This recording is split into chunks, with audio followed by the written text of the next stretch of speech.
नमस्कार बच्चों, मैं Pushpendra Dubey green world publication में आप सभी लोगों का स्वागत है। पर डे की तरह आज बच्चों हम वही सामाजिक विज्ञान के विषय को लेकर के राजीव क्वेश्चन बैंक 2024 के महत्वपूर्ण क्वेश्चनों को शुरू करने चल रहे हैं।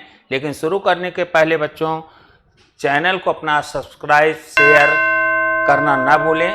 तो चलते हैं, आज हम लोगों का जो टॉपिक है वह है राष्ट्रीय अर्थव्यवस्था की जीवन रेखाएं। और इस टॉपिक से 3 प्रकार के प्रश्न आएंगे। पहला होगा बच्चों बहुविकल्पी प्रश्न जो 1 नंबर का होगा। वर्णनात्मक में 1 और वर्णनात्मक 2 पार्ट के अंतर्गत आएगा जो 4 अंक और 6 अंक का होगा। तो इस प्रकार से हमें प्रश्नों को करना है। तो शुरू करते हैं बच्चों। पहला क्वेश्चन, जैसा कि हमारे यहाँ राजीव क्वेश्चन बैंक में सारे प्रश्न आपको बेहतरीन ढंग से लिखे हुए मिलेंगे, लेकिन यहाँ समझाने का प्रयास आपका हम लोग कर रहे हैं कि आगामी परीक्षा में आपको किसी भी प्रकार की दिक्कतें ना आए। तो शुरू करते हैं। हमारा पहला प्रश्न हम लोग देखते हैं। पहला प्रश्न है क्या?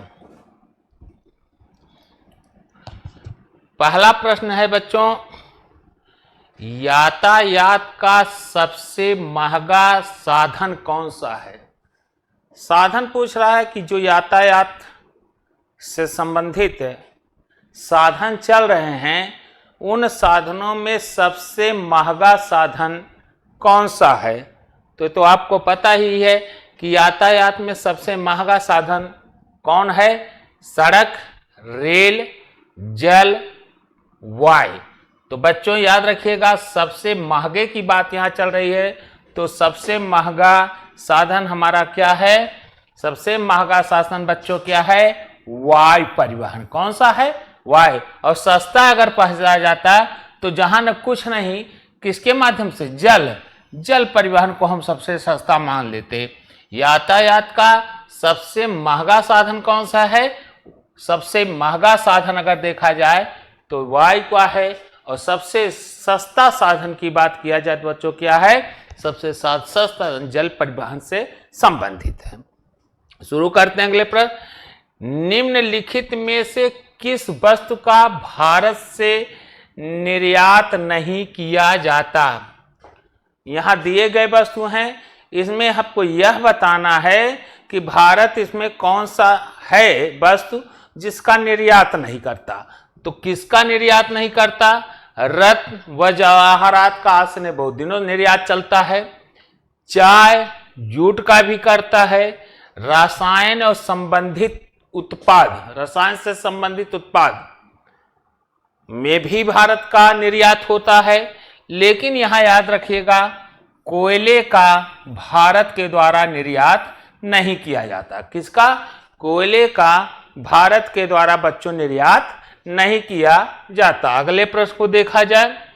निम्नलिखित में से किस वस्तु का भारत में आयात, यहां था कि भारत से निर्यात नहीं किया जाता, अब आया है प्रश्न कौन सा? भारत में आयात नहीं किया जाता। निर्यात माने भेजा नहीं जाता, आयात माने मंगाया नहीं जाता। आयात माने क्या? भारत से मंगाया नहीं। तो आयात, निर्यात माने यहां से भेजा नहीं जाता, यहां से। और आयात माने मंगाया, किसी देश से मंगाया नहीं जाता। तो कौन सा है, कौन सी वस्तु है जिसमें भारत में आयात नहीं किया जाता?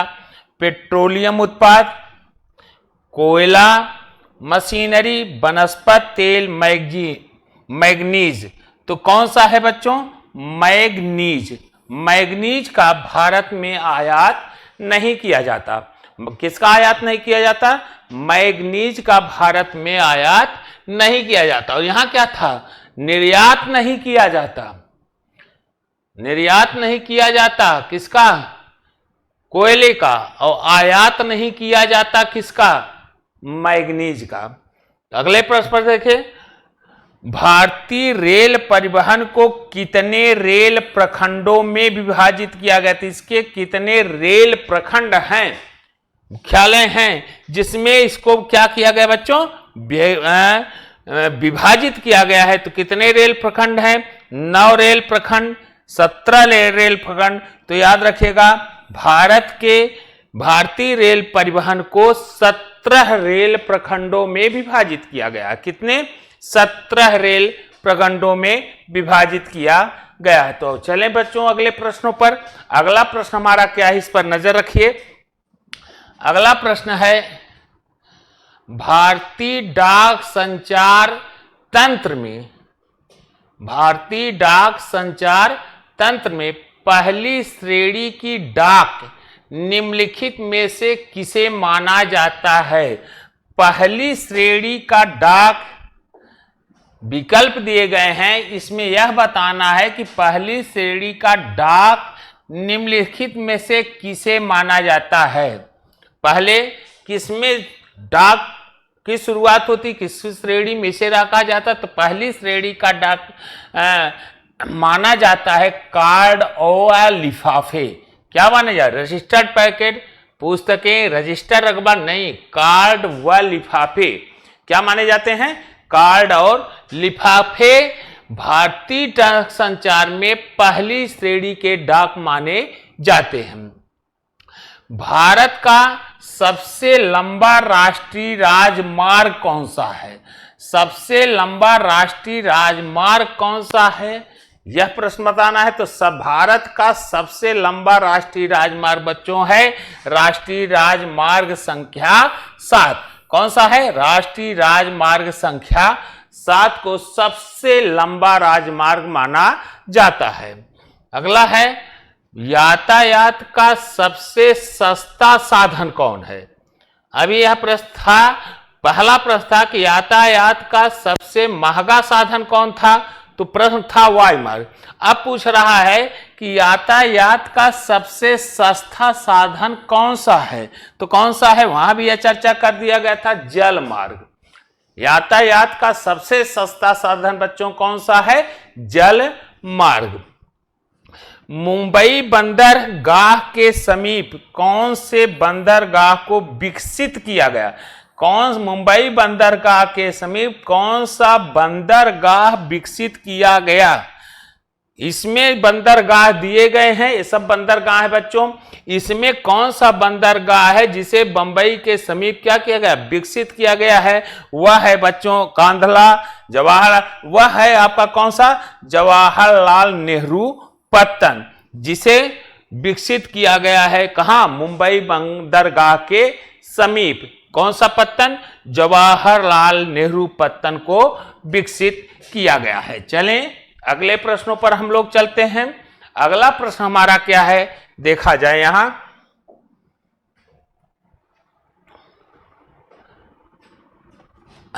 अगला प्रश्न हमारा है, निम्नलिखित में से, अगले प्रश्न पर देखिए, निम्नलिखित में से परिवहन का कौन सा साधन वाहनांतरण हानियों तथा विलंब को हटाता है? हमें क्या देखना, हमें यह प्रश्न करना है कि कौन सा परिवहन है जो वाहनांतरण हानियों, वाहन के हानियों और विलंब को हटाता है। हानि और विलंब दोनों को हटाता है, विलंब होने से भी। तो वह परिवहन आपका कौन सा है? रेल पाइप परिवहन। पाइप परिवहन बच्चों एक ऐसा साधन है जो वाहनांतरण, वाहन के अलावा पाइप के माध्यम से वस्तुओं को पहुंचाना। तो पाइप के माध्यम से विलंब भी होने, हालांकि पाइप के माध्यम से वस्तुओं का पहुंचाना एक जटिल कार्य है, लागत है ज्यादा, लेकिन एक बार लागत लग जाने के बाद इसे सामान आसानी से पहुंचाया जा सकता है। कहने का मतलब इसमें विलंब नहीं, वाहनांतरण नहीं होता, विलंब होने का सवाल ही नहीं उठता एक बार खर्चीली होने के बाद। लेकिन इसके बाद यह सस्ता भी हो जाता है, पाइपलाइन के माध्यम से बिछाना जो पहुंचाए जा रहे हैं वो सस्ता भी हो जाते हैं। तो कौन सा है साधन वाहनांतरण हानियों तथा विलंब को हटाता है? पाइप परिवहन। बने, भारतीय रेल मार्गों की कुल लंबाई कितनी है? प्रश्न क्या कर रहा है? भारतीय रेल मार्गों की कुल लंबाई कितनी है? यहां देखें 67,368 वर्ग किलो। भारत रेल मार्गों की कुल लंबाई कितनी है? 67,368 वर्ग किलो। यह भारत के रेल मार्गों की क्या है बच्चों? कुल लंबाई है। भारत के कितने बड़े बंदरगाह हैं? यहां क्या पूछ रहा है? भारत के कितने बड़े बंदरगाह या भारत में कितने बड़े बंदरगाह हैं? तो भारत में जो बड़े बंदरगाह हैं उनकी संख्या है बच्चों कितनी? 12। कितनी है? 12। अगला प्रश्न देखें, निम्नलिखित में से कौन सा बंदरगाह पश्चिमी तट पर स्थित है? कौन सा बंदरगाह है पश्चिमी तट पर? फिगर पे देखेंगे कौन सा बंदरगाह है पश्चिमी तट पर। तो मुंबई, आपको गुजरात है, मुंबई है, तो पश्चिम का तट यही है, पूरब का यह है, दक्षिण का है और उत्तर का है। तो यहां क्या कहा? निम्नलिखित में से कौन सा बंदरगाह पश्चिमी तट पर स्थित है? तो कौन सा बंदर? कोलकाता, मुंबई, विशाखापट्टनम, पारादीप। तो कौन सा है बच्चों? मुंबई। मुंबई बंदरगाह पश्चिमी तट पर स्थित है। कौन सा है? मुंबई। बढ़ें अगले प्रश्नों पर। हम लोगों का अगला प्रश्न जो है वह है, जरा देखा जाए, निम्नलिखित में कौन सा पत्तन देश के पूर्वी तट पर स्थित है? पश्चिमी तट पर मुंबई, तो पूर्वी तट, पश्चिमी तट पर कौन था? मुंबई। तो यहां क्या पूछा है? पश्चिमी तट पर।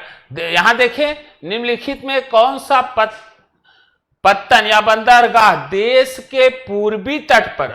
इसके पहले क्या पूछा गया था? पश्चिमी। अब क्या पूछ रहा है कि पूर्वी तट पर है।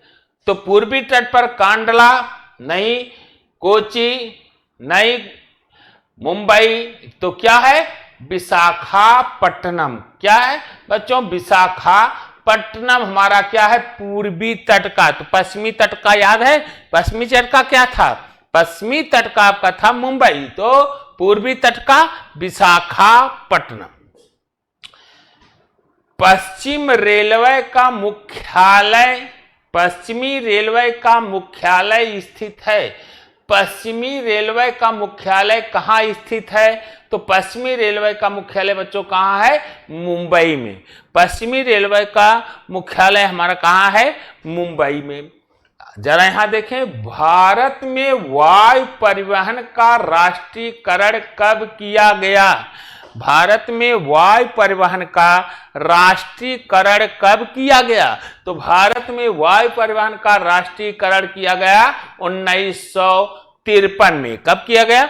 1953 में भारत वायु परिवहन का राष्ट्रीयकरण किया गया। अगले क्वेश्चन को देखा जाए। अगला क्वेश्चन हमारा है क्या? अगला क्वेश्चन है बच्चों, निम्नलिखित में से परिवहन का कौन सा साधन अति दुर्गम स्थानों के लिए अत्यंत आवश्यक है? यहां आपको क्या बताना है? ऐसा कौन सा साधन है परिवहन का जो अति दुर्गम, जहां पहुंचना असंभव है वहां भी पहुंचाया जा सकता है। जहां पहुंचना क्या है? असंभव है, बड़ा दुर्गम है, ऐसे स्थानों पर भी पहुंचाया जा सकता है। तो कौन सा ऐसा साधन अति दुर्गम स्थानों के लिए भी अत्यंत क्या है? आवश्यक है। तो वह कौन सा है? वायु।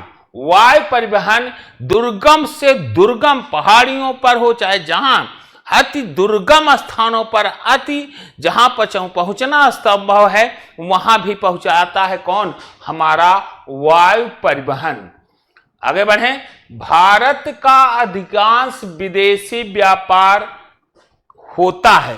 भारत में अधिकांश विदेशी व्यापार में कौन सा मार्ग का महत्वपूर्ण योगदान है? सड़क मार्ग से, समुद्र मार्ग से, रेल मार्ग से, वायु। तो भारत का अधिकांश विदेशी व्यापार क्वेश्चन के आधार पर कौन सा है? सड़क मार्ग से किया जाता है। किससे? सड़क मार्ग से। निम्नलिखित में कौन सा शब्द दो या अधिक देशों को व्यापार को दर्शाता है। कौन सा शब्द है जो दो या अधिक देशों के व्यापार को, आंतरिक व्यापार है, देश के अंदर बाहरी व्यापार है, अंतरराष्ट्रीय व्यापार स्थानीय, तो दो ऐसा शब्द जो दो या अधिक देशों के व्यापार को संदर्भ में बताता है उसे कहा जाता है बच्चों कौन सा? अंतरराष्ट्रीय व्यापार। क्या कहा जाता है? अंतरराष्ट्रीय व्यापार। जब एक देश में एक स्थान से, एक देश में मतलब एक देश के अंदर एक स्थान से और दूसरे स्थान, एक देश में ही एक स्थान से कहा दूसरे स्थान पर व्यापार किया जाता है तो उसे, एक ही देश में एक स्थान से दूसरे स्थान पर अगर व्यापार किया जाता है तो इसे क्या कहा जाएगा? आंतरिक व्यापार। क्या कहा जाएगा? आंतरिक व्यापार कहा जाता है। चलें अगले प्रश्नों को देखा जाए। अगला प्रश्न, अगला प्रश्न बच्चों जो आया है वह देखें। पहला प्रश्न है, नदी परिवहन और सड़क परिवहन में अंतर स्पष्ट कीजिए। परिवहन से ही प्रश्न है, लेकिन यहां आपको क्या बताना है कि नदी परिवहन और सड़क परिवहन में, नदी परिवहन और सड़क परिवहन में अंतर है। अब नदी परिवहन के अंतर्गत बच्चों ध्यान देना, किसका? नदी परिवहन के अंतर्गत नदियों द्वारा आंतरिक जल परिवहन की सुविधा प्राप्त होती है।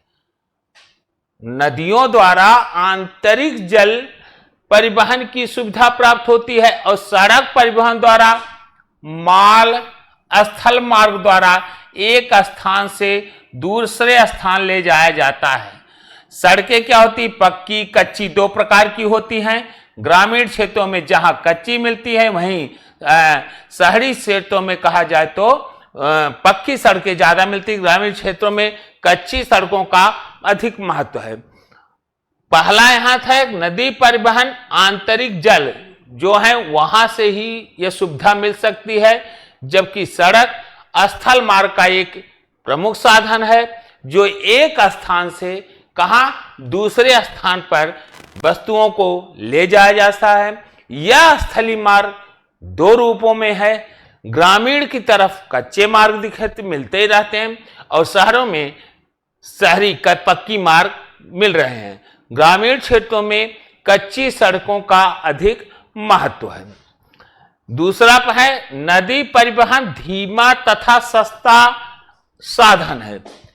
यह भी क्लियर है कि नदी परिवहन हमारा क्या है? धीमा है और सब सस्ता साधन है पहुंचाने का, वस्तुओं आदान प्रदान का।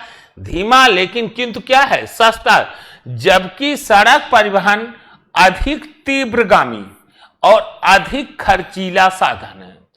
अधिक तीव्र भी है जहां, वहीं बच्चों क्या है? अधिक खर्चीला भी साधन है। कौन सा? और यह सस्ता है और धीमा।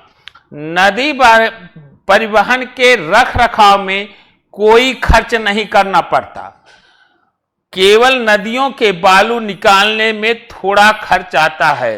नदी परिवहन को व्यवस्थित रखने के लिए बच्चों केवल कुछ कार्य करने पड़ते हैं, जैसे वहां जो नदियों का बालू होता है वह निकाल करके उसे व्यवस्थित किया जाता है, तो कुछ करने के लिए थोड़ा खर्च आ जाता है वो बालू को निकालने में। लेकिन सड़कों का पर अगर देखा जाए तो इसके रखरखाव पर क्या होता है बच्चों? ज्यादा से ज्यादा खर्च करने पड़ते हैं। प्रायः कुछ वर्षों में, कुछ समय पर हमारे सड़क टूटते फूटते रहते हैं, तो इसमें ज्यादा खर्च आता है और यह तीव्रगामी होते हुए भी खर्चीले के मामले पर अगर कहा जाए तो इसमें ज्यादा खर्च आते हैं। नदियों के जल स्तर में काफी बदलाव होता रहता है। इस परिवहन की सबसे बड़ी एक और बात है कि इसमें दिशाएं क्या होती रहती? बदलाव होते रहते हैं। यह अधिक विकसित नहीं है, यह उतना विकसित नहीं है जितने हमारे सड़क हैं। केवल 520 किलोमीटर नदियों तथा नहरें ही परिवहन के कारण आती हैं। केवल ज्यादा भी डेवलप नहीं हो पाया है। हमारी नदियों और नहरों को मिला दिया जाए 50 से और 520 किलोमीटर लंबी नदियां तथा नहर ही परिवहन के कार्य में आती हैं। केवल 520, कहने वाला भी इनका ज्यादा से ज्यादा विकास नहीं हुआ, डेवलप नहीं हुआ। देश में सड़क परिवहन की अगर बात देखा जाए तो सड़क परिवहन हमारे बहुत विकसित हो चुके हैं। विकसित अवस्था में आज देश में लगभग 30 लाख किलोमीटर से अधिक लंबी सड़कें हैं, 30 लाख। वहीं अगर हम नदियों की बात करें तो 520 किलोमीटर नदियां तथा नहरों से ही परिवहन का कार्य किया जाता है। कितने? केवल 520। वहीं सड़कों का विकास को देखा जाए तो लगभग कितने? 30 लाख किलोमीटर से अधिक लंबी सड़कें हैं। तो यह पूरी तरह से डेवलप है। तो पढ़ें अगले प्रश्नों पर। भारत में सड़क परिवहन के सम्मुख, भारत में जो सड़क परिवहन है, यातायात है, उसके सम्मुख क्या समस्याएं हैं, तो उन समस्याओं का वर्णन करना है। सड़क परिवहन के सम्मुख कौन सी समस्या है, यहां पर बच्चों उसको वह बताना है। तो सड़क परिवहन की सबसे प्रमुख समस्या क्या है? सबसे प्रमुख समस्या सड़क के रख रखाव पर कहां से उत्पन्न होती है? सबसे पहली समस्या जो आती, अधिक वर्षा वाले क्षेत्रों में। सड़क परिवहन की सबसे बड़ी समस्या किस क्षेत्रों में आती है बच्चों? जहां अत्यधिक वर्षा वाले क्षेत्र हैं। सड़कें वहां क्या हो जाएंगी? जल्दी खराब हो जाती हैं, और जल्दी खराब हो जाती हैं, सड़कों पर गड्ढा बन जाता अधिक बरसात वाले क्षेत्रों पर।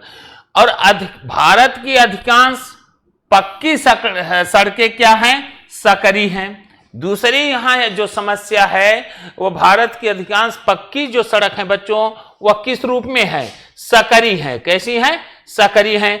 जिन पर, सकरी होने के नाते जिन पर एक साथ दो वाहन नहीं आसानी से जा सकते, यह भी एक सड़क परिवहन की क्या है? मूल समस्या है।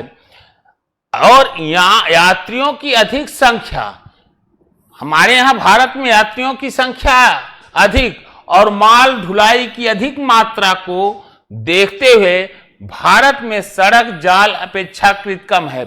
अगर सड़कों का जाल जैसे 30 लाख वर्ग बताया गया किलोमीटर, अगर हम यहां की जनसंख्या को देखें और जनसंख्या ज्यादा होने के नाते माल ढुलाई भी ज्यादा होगी, इनके रेशियो की अपेक्षा देखा जाए जनसंख्या के आधार पर, तो बच्चों सड़कों का जो जाल है अपेक्षाकृत आज भी क्या है? कम है। आज भी क्या है? कम है। दूसरा है कि भारत में लगभग 50% सड़कें कैसी हैं? आज भी भारत में लगभग कितनी? 50% सड़कें क्या है बच्चों? कच्ची हैं। 50% सड़कें कैसी हैं? कच्ची हैं। इसलिए यह यातायात के साधनों के लिए सुगम नहीं है। आज भी देश में यातायात पर बहुत कुछ निर्भरता है, लेकिन 50% सड़कें कैसी हैं बच्चों? कच्ची हैं। वर्षा ऋतु में कच्ची सड़कें कीचड़ से बच जाती है, इसलिए वर्षा ऋतु में ये सड़कें अनुपयोगी हो जाती हैं। तो सड़कों के लिए आपसे अगर कहा जाए परिवहन के सम्मुख कौन समस्या है, उपस्थित समस्याओं का कौन सी समस्या उपस्थित हो जाती है, तो आप क्या कहेंगे? पहला क्या बताएंगे? अधिक वर्षा। क्या बताएंगे बच्चों? अधिक वर्षा। दूसरी समस्या अगर कहा जाए तो सड़कों का सकरीपन होना। सड़कों का क्या होना? सकरापन होना। सड़कें क्या है? सकरी है या सकरापन। तीसरा है अधिक जनसंख्या अधिक माल के बावजूद यहां सड़कें अपेक्षाकृत क्या हैं? कम हैं उस रेशियो में। और यह दूसरी समस्या क्या है बच्चों कि 50% सड़कें यहां आज भी क्या हैं? कच्ची हैं। क्या है? कच्ची हैं। और तीसरी है वर्षा ऋतु में कच्ची सड़कें होने के नाते जब बरसात होता है तो दलदली होने के नाते यहां सड़कें उस समय उपयोग करने लायक नहीं हो जाती। तो चलें अगले प्रश्नों पर हम लोग विचार करते हैं। अगला प्रश्न देखा जाए है क्या? पाइपलाइन के महत्व की समीक्षा कीजिए। हमें क्या देखना है, पाइपलाइन का महत्व क्या है, उसे उसकी समीक्षा कीजिए। पाइपलाइन की महत्ता क्या है, उसकी समीक्षा करनी है। जब पहला, पाइपलाइन बिछाने में समीक्षा जो प्रलोचनात्मक के साथ होगा। पाइपलाइन बिछाने में बहुत धन व्यय करना पड़ता है। सही बात है कि जब पाइपलाइन बिछाया जाएगा तो धन अधिक व्यय होगा। धन क्या होगा, अधिक व्यय करना पड़ता है। लेकिन एक धन अधिक व्यय होगा, ये सही बात है, लेकिन ये भी सही है कि अगर एक बार पाइपलाइन बिछ जाने के बाद, एक बार पाइपलाइन अधिक धनों से बिछा दिया गया तो ये भी सीख है कि उसकी देख रेख और चालू रखने में कम खर्च होता है। एक बार बिछाने में तो सही बात है ज्यादा खर्चीला हुआ, लेकिन एक बार बिछ जाने में तो जो देख रेख होगा उस पर अगर हम विचार करें तो निश्चित तौर से उस पर बहुत उसकी अपेक्षा कम खर्च होता। और साधनों की इनमें न तो दूसरा समय नष्ट होता है, न किसी प्रकार की बर्बादी की ही संभावना है। किसमें, पाइपलाइन में। न तो आपका समय जाएगा, न किसी अन्य प्रकार के बर्बाद होने की संभावना है। तो यह पहली चीज ये था। इसका समीक्षात्मक अगर बात किया जाए तो धन जरूर लगेगा, लेकिन बाद की व्यवस्थाओं पर इसके धन कम होते हैं, कम खर्चीले पड़ते हैं, देख रेख चालू रखने में कम खर्च आते हैं। फिर का पाइपलाइन सबसे सुरक्षित और सुनिश्चित आपूर्ति का महत्वपूर्ण साधन है। अगर सबसे सुरक्षित साधन परिवहन पर कहा जाए वस्तुओं को लाने ले जाने में, तो सबसे महत्वपूर्ण सुरक्षित साधन क्या है, पाइपलाइन। इसकी आपूर्ति का महत्वपूर्ण साधन के रूप में माना जाता है। पाइपलाइनों का विस्तार जल और थल क्षेत्रों में समान रूप से किया जाता है। यह भी क्लियर है, पाइपलाइन केवल थल पर नहीं बल्कि जलों में भी पाइपलाइन के माध्यम से हम इसको समान रूप से विकसित कर सकते हैं। बॉम्बे हाई से तट तक खनिज तेल और गैस को पाइपलाइनों से पहुंचाया जाता है। बॉम्बे हाई से तटीय मार्ग तटों तक देखा जाए तो यहां जो खनिज तेल है उस किसके माध्यम से, गैसों का है, वह पाइपलाइन से ही पहुंचाया। खनिज तेल और गैस बंबई हाई से कैसे पहुंचाए जाते हैं, खनिज तेल और गैस इसके माध्यम से, पाइपलाइनों के माध्यम से ही पहुंचाए जाते हैं।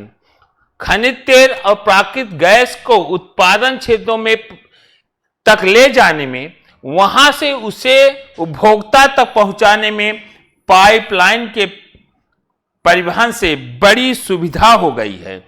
अगर देखा जाए तो प्राकृतिक गैस के उत्पादन ले जाने में तथा उसे उपभोक्ता तक पहुंचाने में, बनाने और उपभोक्ता तक पहुंचाने में बच्चों पाइपलाइन के परिवहन से बहुत ज्यादा सुविधाएं हो चुकी हैं, मिल रही हैं।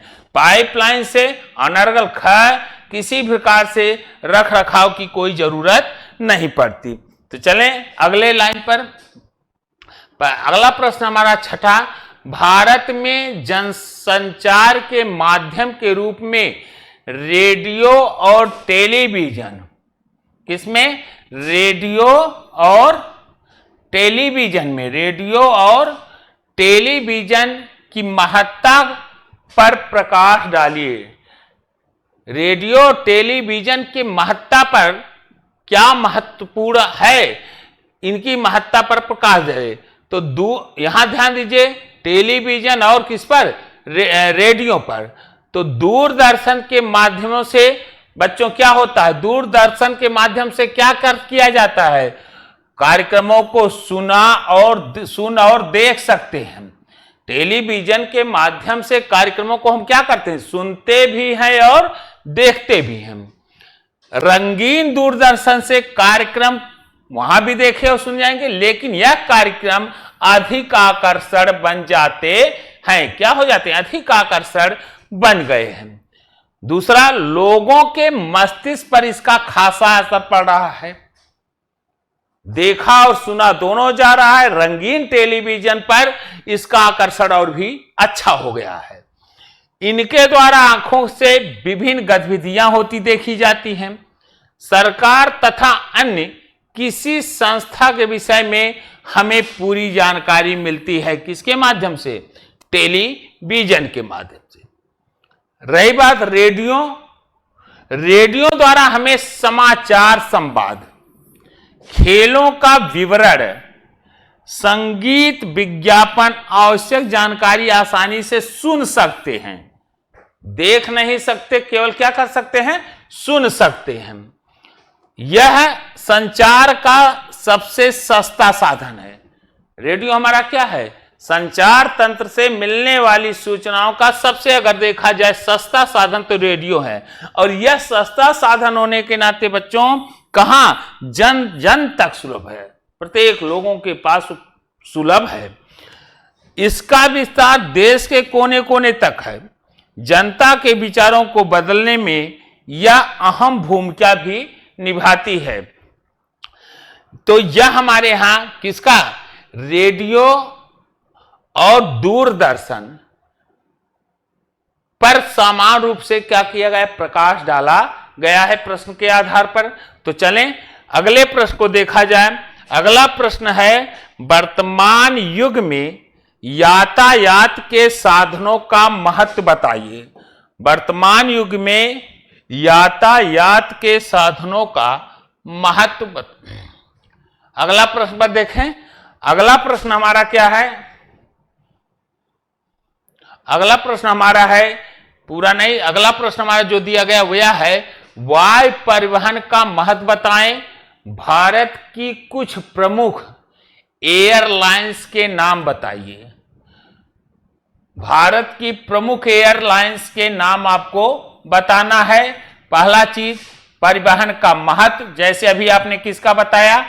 रेडियो और टेलीविजन के महत्ता पर प्रकाश आपने बताया। उसी ढंग से यहां परिवहन में वायु परिवहन का बताना है और इसके कुछ प्रमुख एयरलाइंस के नाम भी आपको देने हैं। तो वायु परिवहन भाई सबसे तीव्रतम है, परिवहन के क्षेत्रों में सबसे तेज चलने वाला, सबसे तीव्रतम है, और सबसे तीव्रतम ही नहीं, सबसे आरामदायक भी है, और सबसे आरामदायक के साथ साथ प्रतिष्ठित परिवहन का साधन है, एक सम्मानजनक साधन है। कौन सा साधन? वायु परिवहन तीव्रतम तो है ही है, और तीव्रतम के साथ साथ आरामदायक है, तीव्र हो आरामदायक है, और यह सबकी नजरों में सबसे प्रतिष्ठित परिवहन का साधन है, विशेष सम्मान का साधन। इसके द्वारा अति दुर्गंध नहीं, अति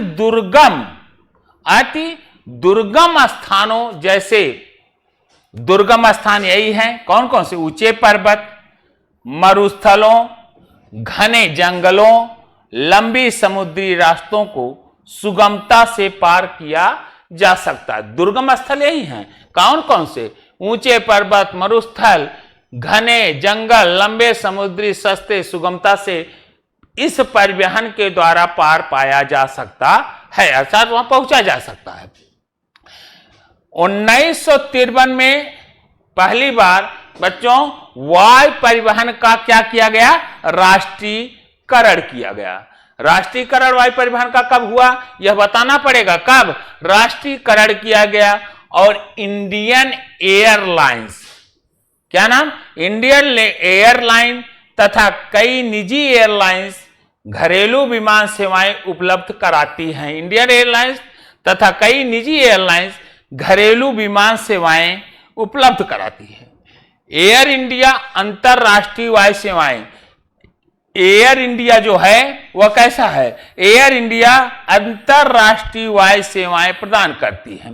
इंडियन एयरलाइंस और कई निजी एयरलाइन से जो है घरेलू विमान सेवाएं उपलब्ध करती। कैसी? घरेलू के अंदर, जैसे यहां से दिल्ली से मुंबई, मुंबई से कलकत्ता घरेलू विमान सेवाएं उपलब्ध करती है। वहीं एयर इंडिया अंतरराष्ट्रीय वायु सेवाएं प्रदान करती है। पवन हंस हेलीकॉप्टर लिमिटेड तेल और प्राकृतिक गैस आयोग को इसकी अपतटीय सक्रियाओं में तथा अगम्य दुर्बल भूभागों जैसे उत्तर पूर्वी राज्यों, जम्मू कश्मीर, हिमाचल प्रदेश, उत्तराखंड के आंतरिक क्षेत्रों में हेलीकॉप्टर सेवाएं। तो हेलीकॉप्टर सेवाएं कहां? ऐसे दुर्गम स्थानों पर जैसे उत्तर पूर्वी राज्य, जम्मू कश्मीर, हिमाचल प्रदेश, आंतरिक क्षेत्रों में हेलीकॉप्टर सेवाएं भी उपलब्ध कराता है। कौन? Pawan Hans helicopter limited. इनके द्वारा क्या हेलीकॉप्टर सेवाएं भी उपलब्ध कराई जाती है। तो कहने मतलब 3 सेवाएं कौन कौन सी बच्चों? इंडियन एयरलाइंस और कुछ निजी एयरलाइंस हैं जो घरेलू सेवाएं दे रही हैं। कौन कौन सी सेवाएं? घरेलू सेवाएं देश के आंतरिक भागों में, और एयर इंडिया अंतरराष्ट्रीय वायु सेवाएं प्रदान करती हैं। और हेलीकॉप्टर के द्वारा अन्य ऐसे दुर्गम स्थानों के पूर्वी क्षेत्रों पर, भूभागों पर जैसे उत्तर पूर्वी राज्य, जम्मू कश्मीर, हिमाचल प्रदेश, उत्तराखंड, आंतरिक क्षेत्रों में हेलीकॉप्टर सुविधाएं प्रदान की जाती हैं या उपलब्ध कराया जाता है। तो चलें अगले प्रश्नों पर हम लोग विचार करते हैं। अगला प्रश्न हमारा है, परिवहन और संचार के साधन किस प्रकार एक दूसरे के पूरक हैं? परिवहन और संचार के जो साधन हैं वह किस प्रकार एक दूसरे के पूरक हैं? यह परिवहन और संचार हमारे एक दूसरे के क्या हैं? पूरक हैं। इन उदाहरणों के साथ इसे हमें स्पष्ट करना है। तो देश में परिवहन और संचार के साधन, अगर उत्पादों को क्षेत्र को देखा जाए तो उत्पादों को उपभोक्ताओं तक पहुंचाया जाता है। पहला चीज कि देश में परिवहन और संचार के साधनों के द्वारा किसके परिवहन और संचार के साधनों द्वारा उत्पादकों को, उत्पादक जो है, जो उत्पादन किए गए हैं, उपभोक्ताओं तक पहुंचाया जाता है। संचार और परिवहन जो विभिन्न उत्पादित की जा रही हैं वस्तुएं, उन्हें उपभोक्ता तक पहुंचाने में हमारे कौन से साधन काम आ रहे हैं आज? परिवहन और संचार। संचार और परिवहन के द्वारा ही उत्पादों को बच्चों कहां तक पहुंचाया जा रहा है? उपभोक्ता तक पहुंचाया जाता है। इसी प्रकार सेवाओं का भी एक स्थान से दूसरे स्थान को परिवहन किया जाता है। सेवाएं भी एक स्थान से कहां? दूसरे स्थान तक ले जाई जाती है। परिवहन तथा संचार के साधनों के विकास में विश्व को एक बड़े गांव में बदल दिया। परिवहन और संचार दो ऐसे तंत्र आए जो पूरे विश्व के दूर दराज की जो परिभाषा दी जाती थी, दूर है, इसे कहा जाए तो एक गांव में तब्दील कर दिया। कौन सी चीजें? परिवहन और संचार। संचार के माध्यम से कोई कितनी भी दूरी है मेरे पास है, और परिवहन के साधन से हम कहीं भी कितना भी दूर है कुछ ही समयों में जा सकते, कुछ घंटों में जा सकते, जैसी व्यवस्था है वो पहुंचा जा सकता। तो दो चीजें कौन कौन सी? परिवहन और संचार के साधन पूरे विश्व को किसमें बदल दिया? एक बड़े गांव में बदल दिया। कहने का मतलब नजदीकी ला दिया। इससे स्थानीय अंतरराष्ट्रीय स्तर के व्यापार को जीवंत करने की क्या हुई? शक्ति प्राप्त हुई। इसे अंतरराष्ट्रीय, स्थानीय अंतरराष्ट्रीय स्तर के व्यापार करने की जीवंत की शक्ति प्राप्त हुई। यह अर्थव्यवस्था के सम्यक संचालन में क्या है? सहायक है। परिवहन के साधनों के अभाव में किसी व्यक्ति या वस्तु को एक स्थान से दूसरे स्थान को भेजना संभव नहीं होगा। जीवन में अनेक समस्याएं और कठिनाइयां उत्पन्न हो जाएंगी। देश के विकास में समुचित परिवहन प्रणाली का विकास आवश्यक है। और इधर विकास करने का सरकार अनवरत प्रयास भी कर रही है, हर गवर्नमेंट। परिवहन और संचार साधन व्यापार, भ्रमण, पर्यटन, माल एक स्थान से दूसरे स्थान पर भेजने का कार्य करते हैं। इसलिए परिवहन व्यवस्था को किसी भी देश की अर्थव्यवस्था की जीवन रेखा कहा जाता है। परिवहन से किसी भी देश की अर्थव्यवस्था का जीवन रेखा कहा जाता है और इस जीवन रेखा में आज संचार व्यवस्था ने अभूतपूर्व योगदान दिया, अर्थात इन दोनों ने पूरे विश्व को, जो काफी दूरियां पर रहते हैं, आज दोनों के आ जाने से पूरा विश्व एक गांव के, बड़े गांव के रूप में तब्दील दिखाई देता है। अर्थात दूर दराज का जो नाता था वह सिमटता हुआ दिखाई दे रहा है। और इसमें अगर देखा जाए तो सबसे महत्वपूर्ण कार्य है किसका? परिवहन और संचार का। आज संचार में कोई भी ऐसी आवश्यकता है, कहीं का कोई भी पढ़ाई से लेकर छोटी बस से लेकर बड़ी तक कुछ भी जरूरत है तो संचार के माध्यम से हम उसे देखते हैं, पहचानते हैं और आवश्यकता के अनुसार से हम ले भी सकते हैं। और स्थानों विशेष के संदर्भ में जो दूर हुआ करता था, आज परिवहन की व्यवस्थाओं ने हमें वहां तक पहुंचा दिया, हम कहीं भी जा सकते हैं। तो दोनों के योगदान से, और इसीलिए कहा या दोनों ने अपने अपने क्षेत्रों में बहुत एक दूसरे के पूरक बनकर के कार्य किया है। तो चलिए बच्चों अगले प्रश्नों पर, अगला प्रश्न देखते हैं क्या है। अगला प्रश्न बच्चों वर्णनात्मक क्वेश्चन है जो 6 अंक का होगा और उसका पहला क्वेश्चन है क्या, देखा जाए, भारत में संचार के साधनों का वर्णन कीजिए। संचार के साधनों का वर्णन करना है कि एक जगह से बातें दूसरी जगह अपनी बातों का कहना। संचार के माध्यम से जो व्यवस्थाएं दी गई, जो साधन उपलब्ध हैं, वह हमारे कौन कौन से साधन हैं। तो पहला हमारा साधन अपनी बात दूर तक कहने के लिए जो निकला वह कौन सा था? डाक तार सेवाएं। कौन सा साधन था? डाक तार सेवाएं। पहला साधन हमारा डाक तार। और यह नगरों गांव में से संचार की सुविधा उपलब्ध कराना अत्यंत कठिन कार्य है। भारत के सभी नगरों गांव में संचार की सुविधा कराना बच्चों क्या है? अत्यंत कठिन कार्य है। भारत का डाक विभाग डाक तार द्वारा संदेश भेजने की सुविधाएं उपलब्ध कराता है, दूर दराज से संदेशों को पहुंचाता है। भारत के डाक विभाग में 4,66,903 व्यक्ति काम कर रहे हैं। लगभग देखिए कितने काम कर रहे हैं, 4,66,903 व्यक्ति आज भी काम करते हैं। स्वतंत्रता के समय भारत में डाकघरों की संख्या 23,344 किलो 23,344 थी, जिनमें 19,184 ग्रामीण क्षेत्रों और 4,160 शहरी क्षेत्रों में थे।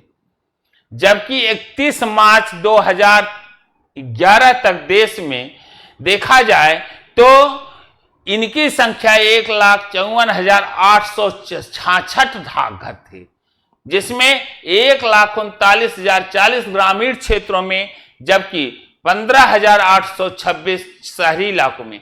इस प्रकार भारत विश्व का सबसे बड़ा डाक नेटवर्क माना जाता है। विश्व का सबसे बड़ा डाक नेटवर्क भारत को माना जाता है और भारत में संचार मंत्रालय द्वारा डाक का सीख निपटाने के लिए पिन कोड जनरेट किया है। क्या किया? पिन कोड संख्या दिया जो 6 अंकों में आती। कितने अंकों में? 6 अंकों में शुरू की गई। डाक विभाग देश भर में डाक पत्रों चिट्ठियों के वितरण की व्यवस्था करता है। टेलीफोन दूरभाष में शीघ्र संदेश भेजने का साधन है। चीन के बाद अगर देखा जाए तो विश्व का सबसे बड़ा दूरसंचार नेटवर्क वाला देश भारत बन गया है चीन के बाद। यहां इस क्षेत्र में लगभग 1.18 बिलियन ग्राहक है। भारत की मोबाइल अर्थव्यवस्था तेजी से बढ़ रही है। इस क्षेत्र में कंप्यूटर के प्रयोग के कारण फोन सेवाओं का स्तर ऊंचा हो गया है। वर्तमान देश में 200 नगर टेलीक्स सुविधा उपलब्ध है। इलेक्ट्रॉनिक्स मेल की सुविधाओं का तेजी से प्रसार हो रहा है। 1986 में विदेश संचार निगम बनाया गया जो देश की अंतरराष्ट्रीय सेवा का कार्य करता है। देश की अंतरराष्ट्रीय सेवा का कार्य किसके द्वारा किया जा रहा है? 1986 में विदेश संचार निगम के माध्यम से किया जा रहा है। और इलेक्ट्रॉनिक माध्यम या जनसंचार, इलेक्ट्रॉनिक से आज देखा जाए तो रेडियो, कहां? रेडियो, टेलीविजन, कहां? इलेक्ट्रॉनिक हमारे क्या है? रेडियो, टेलीविजन, इलेक्ट्रॉनिक संचार माध्यम। इलेक्ट्रॉनिक संचार माध्यम हमारे ये हैं। और रेडियो शिक्षा, समाचार, मनोरंजन, सशक्त माध्यम है। और स्वतंत्रता के बाद 662 में से media web, 48 shortwave, 475 FM transmitter स्थापित हो गए हैं। 1947 में 6 रेडियो केंद्रों की तुलना में आज मार्च 2018 में 469 बच्चों रेडियो केंद्र हो गए हैं। दूरदर्शन दृश्य और श्रव्य जनसंचार का जहां माध्यम है, भारत दूरसंचार सेवा में 1959 में शुरू हो गई। इस दूरसंचार के 34 उपग्रह चैनल हैं और दूरसंचार में DD direct, free to air, DTH सेवा शुरू की गई। इस सेवा का उद्घाटन 16 दिसंबर 2004 को तत्कालीन प्रधानमंत्री मनमोहन सिंह ने किया। वर्तमान में दूरसंचार की डीडीएच प्लेटफॉर्म पर 56 टीवी चैनल हैं। वर्तमान में दूरसंचार में 67 रेडियो केंद्र और ये 1416 ट्रांसमीटर लगे हुए हैं।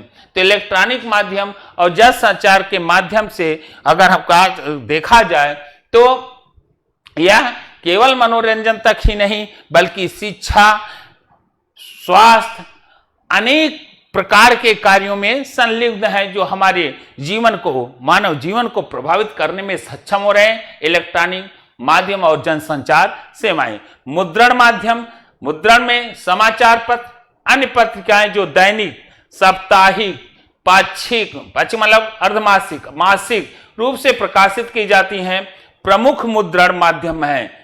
यह हमारे मुद्रण का माध्यम है। प्रेस पंच के द्वारा की गई रिपोर्ट के अनुसार 2010-11 तक पंजीकृत समाचार पत्र पत्रिकाओं की कुल संख्या 82,222 थी, जिसमें दैनिक समाचार पत्र, साप्ताहिक पत्र, पाक्षिक और मासिक पत्र पत्रिकाएं प्रकाशित होती थी। ये देश की जनता, सरकार, व्यापार के बीच विचारों और संदेशों को आदान प्रदान के प्रभावी माध्यम। समाचार पत्र लगभग 100 भाषाओं और बोलियों में प्रकाशित होते हैं।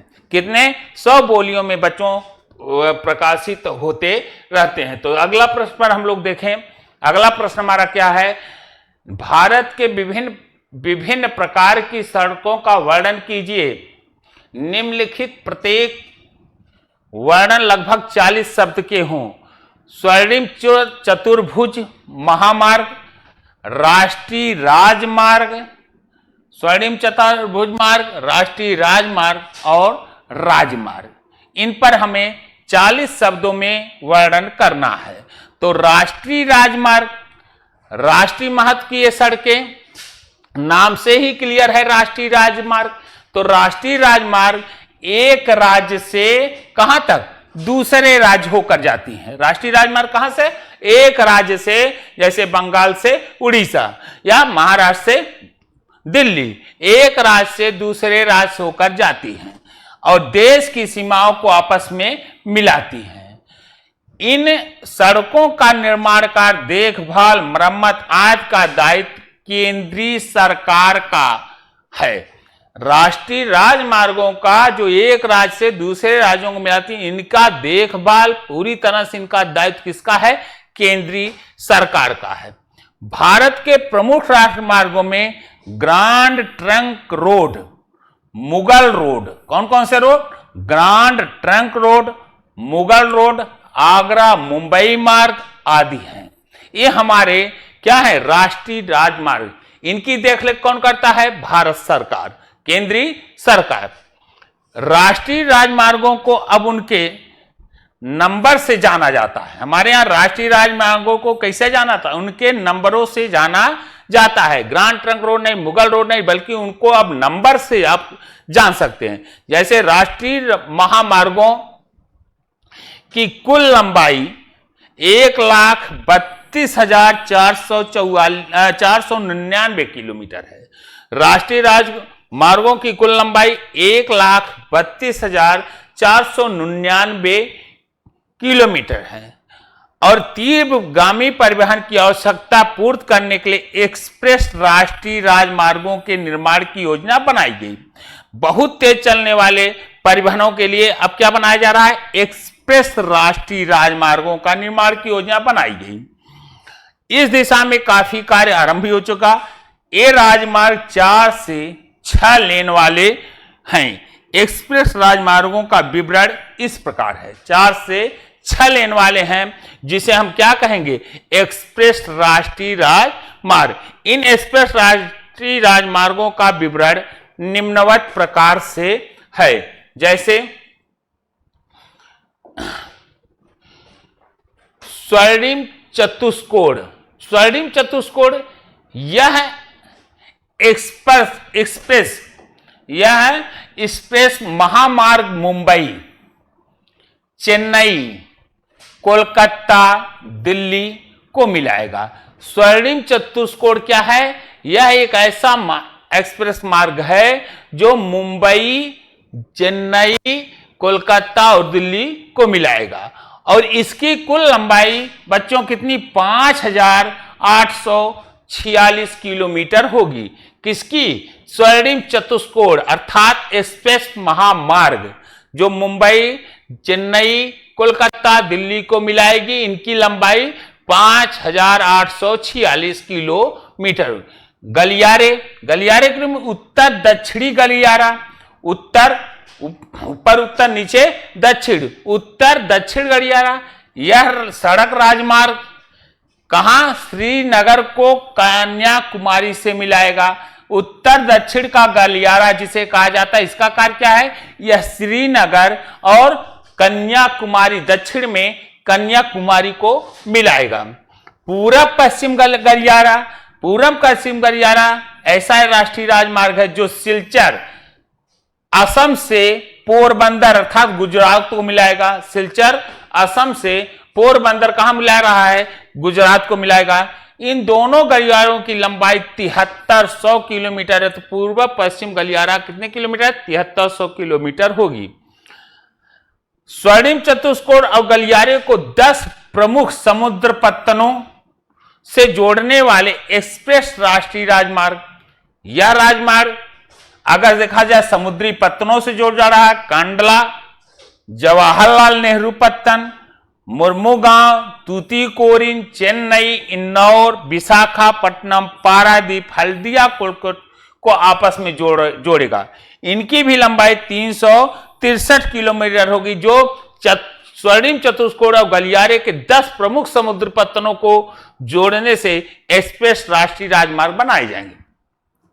राजमार्ग ये सड़क राज्य के प्रमुख नगरों, राज्य के अंतर्गत राज्य के प्रमुख नगर और जिला मुख्यालयों को जोड़ने वाली होती हैं। राजमार्ग क्या है? यह राज्य के प्रमुख नगरों, राज्य के जो प्रमुख नगर हैं और जिला का जो मुख्यालय है उनको यह जोड़ने वाली होती है। इन सड़कों के निर्माण और देखरेख का दायित्व राज्य सरकार, राजमार्गों का देखरेख करने का अधिकार किसका है?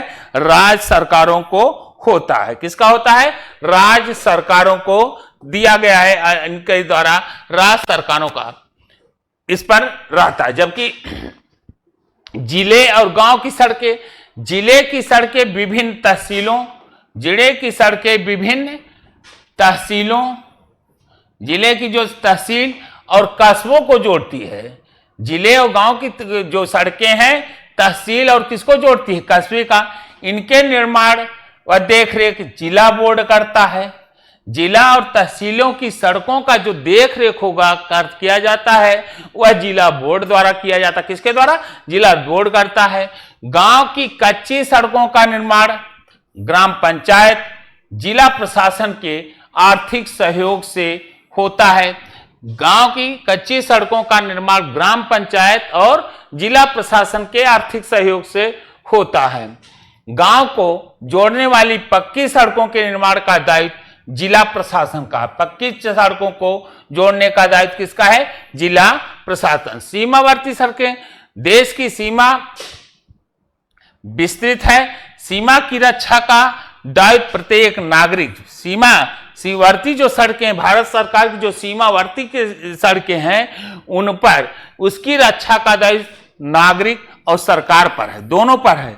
सीमा सुरक्षा के लिए सीमावर्ती क्षेत्रों में सड़कों का निर्माण किया जाता है। सीमा सड़कों के निर्माण का कार्य केंद्रीय सरकार के द्वारा किया जाता है। किसके द्वारा किया जाता है? केंद्रीय सरकार। तो बच्चों याद रखें, जिला और गांव को सड़कों को जो तहसील से लेकर के कहां कस्बों को जोड़ती है, इसकी देख रेख कौन करता है? जिला बोर्ड करता है। और गांव की कच्ची सड़कों का निर्माण ग्राम पंचायत व जिला प्रशासन के आर्थिक सहयोग से। गांव को जोड़ने वाली पक्की सड़कों का निर्माण की बात हो तो इसका जिला प्रशासन के द्वारा किया जाता है। तो यह आपका रहा क्वेश्चन। अगला क्वेश्चन। अब आज का क्लास यहीं हम आपका समाप्त करते हैं।